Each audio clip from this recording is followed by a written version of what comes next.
Blade Runner was always one of our favorite films, and we are huge fans of 80s science fiction films, you know, miniatures, matte painting, stuff like that. And we wanted to do slice of life in the same way as they did the films in the 80s.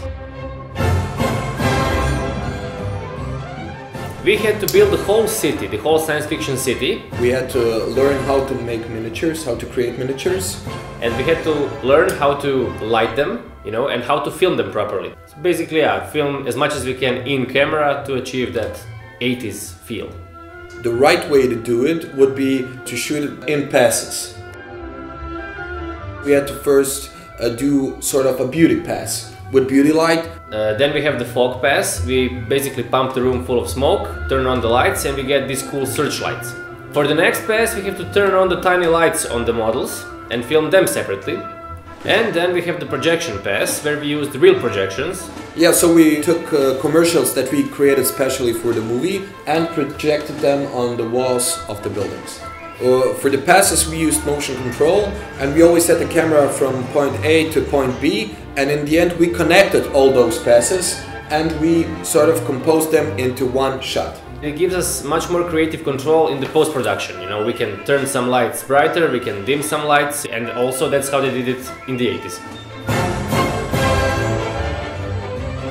So we had basically three main sets. We had a noodle bar set, we had the car set, and we had the toilet set. We did practically all here in the studio, in the garage. In the film, the main actor is driving a science fiction car, and we fell in love with the Citroën BX because it's totally retro and futuristic.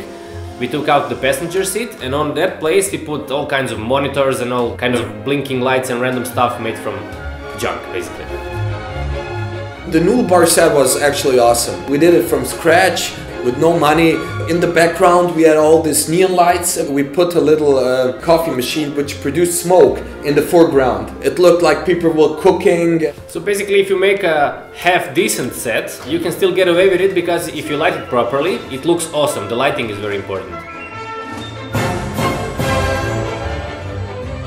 So the first and most important thing is you have to light your set properly. We almost constantly shot light through objects, made holes in cardboard, created Venetian blinds, and created the famous Lightbreaker 2000. We flickered the lights because we wanted to create the illusion of a moving car, but we also used bulb flickering, a very primitive but very effective approach. We constantly moved our lights to create the illusion of a living and breathing city existing outside of our set. Second thing is use lots of textures, pump in lots of fog, use smoke, wet the floors, wet the actors, wet yourself if you're hot. Of course, in the world of Blade Runner it rains all the time, so use rain whenever you can. We even used the rain in the interior shots. At one moment a gun fires and hits the pipe in the wall and water starts sprinkling all over just to give us excuse to put some interest in the Yeah, because it really gives you this sort of filmic feel. And we learned that from Ridley Scott. Yeah, we learned that from Ridley Scott.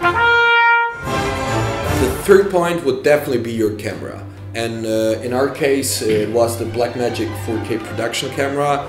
It had a unique film look, great color science, and the 4K resolution enabled us to capture lots of details. And of course, it had great dynamic range. And the most important thing was we could afford it. Yeah. You have to film everything right, you have to get all the steps before that right.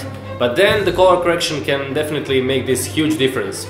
DaVinci Resolve was a natural fit for our camera and it enabled us to achieve a stunning film look. And after combining all those steps, we got our final Blade Runner look. The Slice of Life is basically not finished yet. We have extensional miniature shootings ahead, and we also have some additional reshoots to do. But if you would like to find out more about the project, you can visit our website.